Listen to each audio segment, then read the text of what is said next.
प्रत्यङ्गिरे परे देवी सर्वशत्रु निवारणी सर्वत्र सर्वकार्येषु विजयं देहि मे सदा।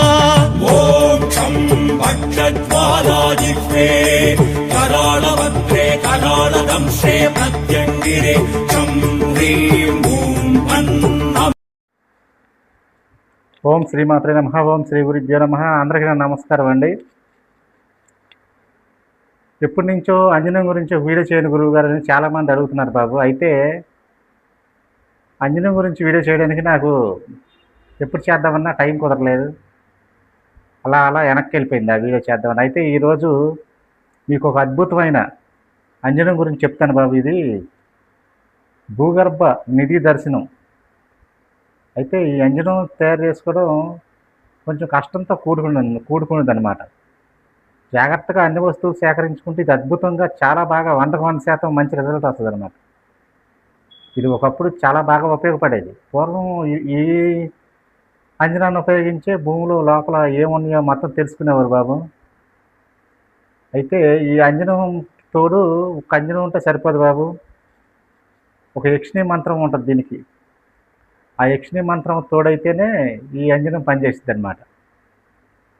అయితే ఇప్పుడు ఈ మంత్రం గురించి కూడా మీకు వివరంగా చెప్పి అంజనం ఎలా తయారు చేసుకోవాలో ఈ వీడియోలో మీకు వివరంగా చెప్తాను. టైం చాలదు. ముందుగా యక్షిణీ మంత్రం చేసుకున్న వాళ్ళు ఏం చేయాలంటే ముందు ఒక 48 రోజుల పాటు ఒక మండలం పాటు యక్షిణిని బాగా ఆ మంత్రాన్ని ఆవాహన చేసుకోవాలి. యక్షిణి మీద పట్టు సాధించాలి. ఈ యక్షిణీ మంత్రం చేసేటప్పుడు సాత్విక ఆహారం తీసుకోవాలి. పెరుగన్నమే తినాలి బాబు. మాంసాహారం కానీ కారం వస్తువులు ఏమి తగలకూడదు. ఓన్లీ ఒక పెరుగన్నం మాత్రమే తీసుకోవాలి. అయితే ఈ దేవతకి మన విగ్రహాలు కానీ ఏమి పెట్టవసరం లేదు. ఒక దీపం పెట్టుకుంటే సరిపోయింది. దీపంలోనే యక్షిణిని ఆవాహన చేసుకోవాలి. అలా 48 రోజులు పూర్తయిన తర్వాత ఈ 48 రోజుల్లో ఒక సాధన చేసుకుంటా ఈ నేను చెప్పే వస్తువులు సమకూర్చుకోవాలి. ఈ అంజనానికి సంబంధించిన వస్తువులు ఇవి కూడా ఎలా చేసి తెలుసుకోవాలన్నది ఇప్పుడు నేను వీడియోలో చెప్తాను బాబు.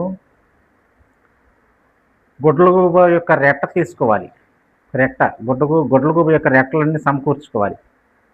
తర్వాత తామర కాడని ఎండబెట్టుకొని దాంట్లో నుంచి పీసులుగా తీసుకొని అవి ఒత్తులుగా తయారు చేసుకోవాలి. తర్వాత బూడుగు తైలం. ఈ 3 ఒక 11 రోజుల పాటు చేయాల్సిందనమాట. ఈ 3 వస్తువులు సేకరించుకొని గుడ్లగూబ యొక్క రెట్టలన్నీ ఈ ఉడుగు తైలంలో నానబెట్టాలి. నానబెట్టిన తర్వాత ఈ ఒత్తులను కూడా అందులో నానబెట్టి ఉంచుకోవాలి. నానబెట్టి ఉంచుకున్న తర్వాత ఈ రోజు రాత్రిపూట మామూలుగా ఈ సాధన చేసేటప్పుడు దీపారాధన చేసుకుంటాం కదా, ఆ దీపారాధనలో ఇవి వాడాలన్నమాట. ఉడుగు తైలాన్ని, తర్వాత ఈ తామర ఒత్తుల్ని, ఈ గుడ్లగూబ యొక్క రెట్టని ఇవన్నీ వాడి దీపం వెలిగించుకోవాలన్నమాట. దీపారాధన చేయాలి. ఆ యొక్క దీపంలో నుంచి వచ్చే పొగని పట్టాలన్నమాట. ఒక ఇత్తరపల్లిలో పట్టాలి జాగ్రత్తగా. ఇదంతా మీరు సాధన చేసేటప్పుడు జాగ్రత్తగా పట్టాలన్నమాట. ఇలా ఈ 11 రోజుల పాటు ఆ పొగనంతా పడితే పైన ఒక నల్లని మసి ఏర్పడిద్ది అనమాట. అదంతా చక్కగా సేకరించి ఒకసారి దాచుకోవాలి. ఇది 11 రోజులమ్మా. తర్వాత మిగతా 11 రోజులు కాకి రెట్టలు సంపాదించుకోవాలి. కాకి రెట్టను సంపాదించుకున్న తర్వాత జిల్లేడు ఒత్తులు,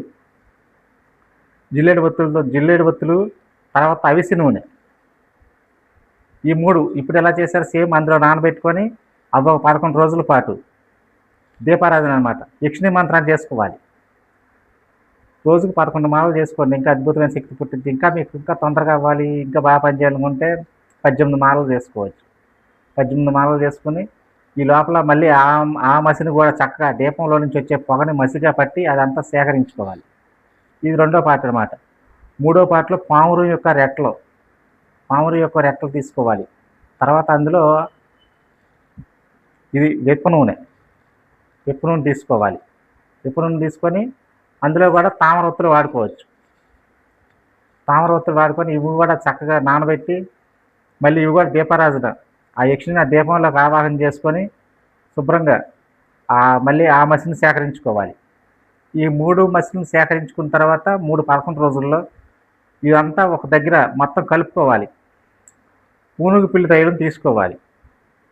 పూనుగుపిల్ల తైలం మంచిది ఒరిజినల్ తీసుకొని ఈ మసినంతా చక్కగా ఆ పూనుగుపిల్ల తైలంలో చక్కగా కలుపుకోవాలి. కలుపుకొని ఒక చక్క బరణిలో దాచుకోవాలన్నమాట. ఈ లోపల ఆ మంత్రం మీద కూడా పట్టు సాధించుకోవాలి. యక్షిణి మంత్రం మీద కూడా పట్టు సాధించుకొని అప్పుడు మీకు ఎక్కడైతే నిధి ఉందని అనుమానం ఉంటుందో ఆ ప్రదేశంలో ఆముదం ఆకు తెచ్చుకోవాలి. ఆముదం ఆకు తెచ్చుకొని మీరు చక్కగా అక్కడ మీకు అనుమానం ఉన్న చోట నిధి అక్కడ ఆముదం ఆకు పరిచి మీరు దాని ఎదురుగా మీరు ఏ రంగు ఏ రంగు బట్టలు అయితే వేసుకొని జపం చేశారో ఆ రంగు బట్ట పరిచి దాని మీద మీరు కూర్చొని ఇప్పుడు ఈ కాటికను చక్కగా దాని మీద రాసుకోవాలి.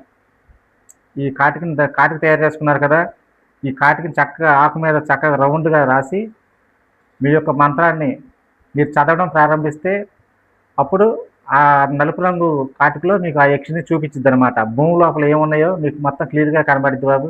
ఇది చాలా అద్భుతమైన అది అంజనం అన్నమాట. చాలా బాగా పనిచేసింది ఇది. అన్నీ సేకరించేటప్పుడు చాలా జాగ్రత్తగా సేకరించుకోవాలి. వస్తువులు కూడా నేను చెప్పినప్పుడు విన్నారు కదా, ఇవన్నీ సేకరించుకొని చక్కగా చేస్తే చాలా అద్భుతంగా కనబడింది. ఎంత లోపలికున్నా చూపెత్తాయి అనమాట. ఇప్పుడేవో మెటల్ డిటెక్టర్లు వచ్చినాయి, అవైతే మహా అయితే ఒక 4 అడుగులు 5 అడుగులకు మించి చూపించలేవు. ఇదైతే 18 అడుగులు 20 అడుగులు లోపలికి కూడా ఏమన్నాయి చూపించగల శక్తి ఈ మంత్రశక్తికి ఉంటుంది అనమాట.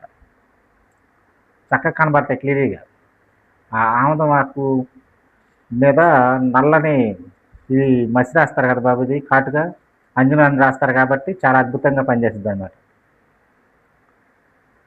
ఇలా చేసుకున్న వాళ్ళు ఎవరైనా ఉంటే చక్కగా చేసుకోవచ్చు బాబు. ఇంకా ఇంకా తాంత్రికంలో ఇంకా చాలా పవర్ఫుల్ ఉన్నాయి, ఇంకా చాలా శక్తివంతమైన ఉన్నాయి. మన శవాన్ని దాన సంస్కారాలు చేసేటప్పుడు అందులోంచి వచ్చి పొగ చూరి పైన మసి పట్టింది అనమాట. దాంతో కూడా చేయొచ్చు. అదైతే ఇప్పుడు ఈ వీడియోలో చెప్తే కొంచెం భయంకరంగా ఉంటుంది బాబు. ఇలాంటి వీడియోలో చెప్పడా పనికిరావు. అవి ఎవరైనా నేర్చుకోవాలని ఇంట్రెస్ట్ ఉన్న వాళ్ళకి చక్కగా నేర్పించవచ్చు అనమాట. మరో మంచి వీడియోతో కలుసుకుంటాను బాబు. మీకు ఏమైనా సందేహాలు ఉంటే కాల్ చేసి అడగవచ్చు. ఓం శ్రీమాత్రే నమః. ఓం